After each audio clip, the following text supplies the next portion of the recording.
Hello friends, स्वागत है आपका लक्की जीएस ट्यूटोरियल में। आज हम बात करेंगे संविधान की एक महत्वपूर्ण टॉपिक राष्ट्रपति या प्रेसिडेंट के बारे में। तो आइए इन्हें देखते हैं। इसके पिछले वीडियो में हमने कार्यपालिका, विधायिका एवं न्यायपालिका के बारे में देखा है। कार्यपालिका का ये पहला चैप्टर है राष्ट्रपति। राष्ट्रपति भारत के प्रथम नागरिक होते हैं। तो आइए इनके बारे में देखते हैं। राष्ट्रपति कार्यपालिका का हेड यानी प्रधान होते हैं। अनुच्छेद 52 भारत का एक राष्ट्रपति होगा, अर्थात अनुच्छेद 52 में राष्ट्रपति का पद का वर्णन किया गया। अनुच्छेद 53 में राष्ट्रपति की कार्य एवं शक्ति का वर्णन किया गया। 54 इसमें राष्ट्रपति का निर्वाचन है। राष्ट्रपति का निर्वाचन अप्रत्यक्ष विधि से होता है, यानी जनता न करके जनता द्वारा चुने गए प्रतिनिधि ही राष्ट्रपति के निर्वाचन में भाग लेते हैं। तो राष्ट्रपति के निर्वाचन में कौन कौन भाग लेते हैं, कौन कौन नहीं लेते हैं, तो आइए देखते हैं। राष्ट्रपति के निर्वाचन में लोकसभा, राज्यसभा,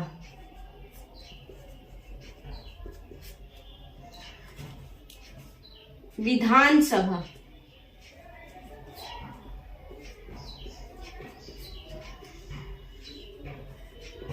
दिल्ली एवं पुदुचेरी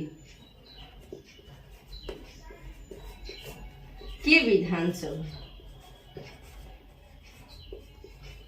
राष्ट्रपति के निर्वाचन में लोकसभा, राज्यसभा, विधानसभा और दो ऐसे केंद्र शासित प्रदेश हैं, दिल्ली एवं पुदुचेरी, जहां विधानसभा का गठन किया गया, ये भाग लेते हैं। और विधान परिषद भाग नहीं लेती है, क्योंकि ये 6 राज्यों में ही है। वह 6 राज्य हैं जहां विधान परिषद का गठन किया गया है।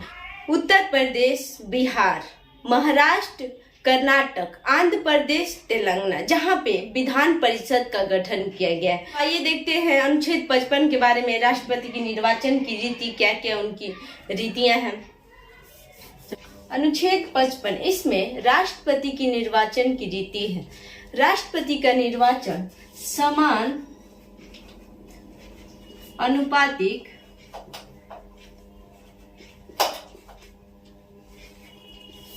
प्रतिनिधित्व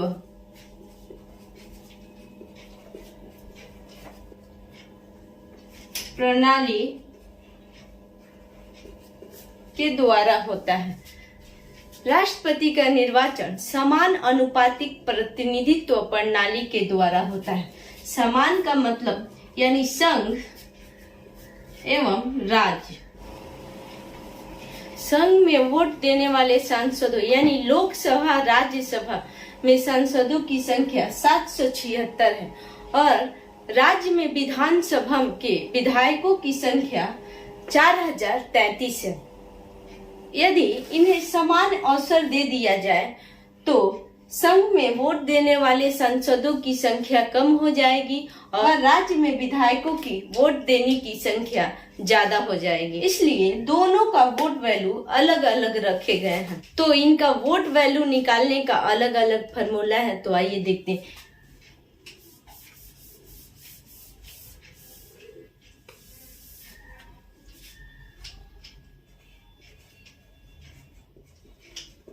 एक विधायक बराबर होता है उस राज्य की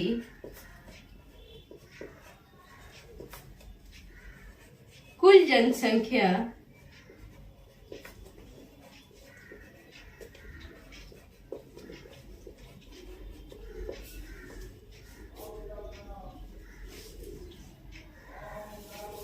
बटा उस राज्य की कुल निर्वाचित सदस्य। सांसद बराबर होता है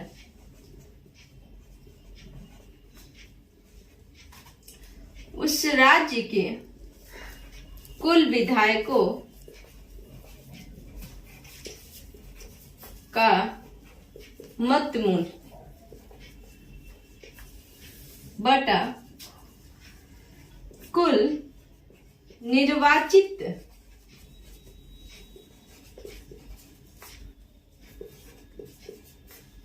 एक विधायक बराबर होता है उस राज्य की कुल जनसंख्या बटा उस राज्य के कुल निर्वाचित सदस्य गुना 1/1000। उसी तरह से सांसद में होता है, एक सांसद बराबर उस राज्य के कुल विधायकों का मत मूल बटा कुल निर्वाचित सांसदों की संख्या। संसद में देखिए वोट देने वाले सांसदों की संख्या 776 है। लोकसभा से 533 सांसद रहते हैं, राज्यसभा से 233 सांसद वोट देते हैं और पूरे विधानसभा से 4033 विधायक वोट देते हैं। लोकसभा से 533 सांसद वोट देते हैं और राज्यसभा से 233 सांसद वोट देते हैं। इसी तरह से इन्हें जोड़ेंगे तो 776 हो जाएगा, यानी कुल सांसदों की संख्या 776 हो जाएगी। पूरे विधानसभा से 4033 विधायक वोट देते हैं। संघ में वोट देने वाले सांसदों का संख्या 776 है और राज्य में विधानसभा के विधायकों की संख्या 4033 है। इसलिए विधायकों का वोट वैल्यू कम रखा गया है ताकि सांसद और विधायकों का वोट वैल्यू जब जोड़ा जाता है तो दोनों का वोट वैल्यू लगभग समान आते हैं। इनका वोट वैल्यू जब ये ऐड होता है, जोड़ा जाता है, तो 10 लाख से ऊपर आते हैं। किसी भी राष्ट्रपति को 50% बहुमत लाना होता है तो पूर्ण रूप से जीत जाते हैं। राष्ट्रपति का निर्वाचन एकल संक्रमणीय अनुपातिक पद्धति गुप्त मतदान द्वारा होता है। अनुच्छेद 56 पदावधि यानी राष्ट्रपति का कार्यकाल 5 वर्ष का होता है। अनुच्छेद 57 राष्ट्रपति का पुनः निर्वाचन यानी राष्ट्रपति पुनः निर्वाचित हो सकते हैं, लेकिन इसके लिए पूर्ण प्रक्रियाओं को अपनाना पड़ेगा। इसके लिए संविधान में कोई सीमा तय नहीं की गई है। अनुच्छेद 58 इसमें राष्ट्रपति की योग्यता है, यानी राष्ट्रपति को चुनाव लड़ने के लिए क्या क्या उनकी योग्यता होनी चाहिए। योग्यता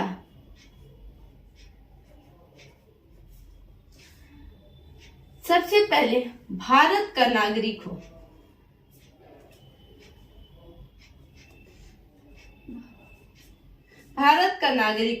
दूसरा 35 वर्ष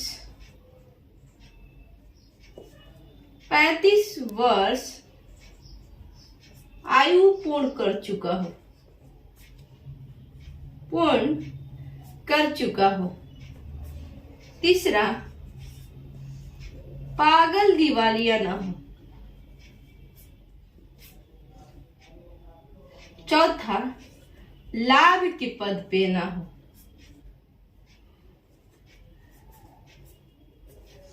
पांचवा 50 प्रस्तावक तथा 50 अनुमोदक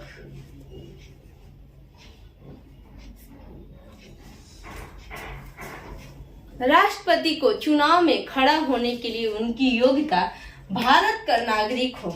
दूसरा 35 वर्ष आयु पूर्ण कर चुका हो। तीसरा पागल दिवालिया ना हो। चौथा लाभ के पद पर ना हो। पांचवा 50 प्रस्तावक तथा 50 अनुमोदक हो। राष्ट्रपति को चुनाव में खड़ा होने के लिए 100 सांसद या 100 विधायक से अच्छा संबंध होना चाहिए, जो 50 प्रस्तावक तथा 50 अनुमोदक के रूप में खड़े होते हैं। अनुच्छेद 59 इसमें राष्ट्रपति पर कुछ शर्तें रखी गई हैं। आइए देखते हैं क्या क्या उनके शर्तें हैं। राष्ट्रपति पे शर्त है भारत का नागरिक हो। दूसरा पागल दिवालिया ना हो। तीसरा संसद या विधानमंडल का सदस्य। चौथा लाभ के पद पे ना हो। पहला भारत का नागरिक हो। दूसरा, पागल दिवालिया न हो। तीसरा, संसद या विधानमंडल का सदस्य नहीं होना चाहिए। यदि वो सदस्य है तो उसे शपथ लेने से पहले उसे त्याग पत्र देना पड़ेगा। चौथा, किसी लाभ के पद पर ना हो। अनुच्छेद 60 शपथ यानी राष्ट्रपति की शपथ। राष्ट्रपति को शपथ भारत के मुख्य न्यायाधीश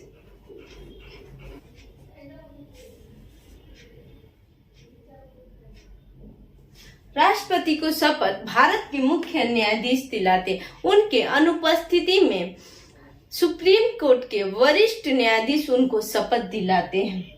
अनुच्छेद 61 महाभियोग राष्ट्रपति पर महाभियोग। यदि राष्ट्रपति संविधान का उल्लंघन करते हैं तो उन पर महाभियोग लाया जाता है। यदि एक सदन ने महाभियोग को पारित कर दिया है तो दूसरे सदन में भेजने से 14 दिन पूर्व इसकी सूचना राष्ट्रपति को दी जाती है ताकि अपने बात को रख सके। यदि राष्ट्रपति अपने बात को रखने में सफल हो जाते हैं तो ठीक है, अगर रखने में असफल हो जाते हैं तो दूसरे सदन भी 2/3 बहुमत से महाभियोग पारित कर देती है। यदि वीडियो अच्छा लगे तो कमेंट करके जरूर बताएं, लाइक करें, सब्सक्राइब करें। जय हिंद, जय भारत।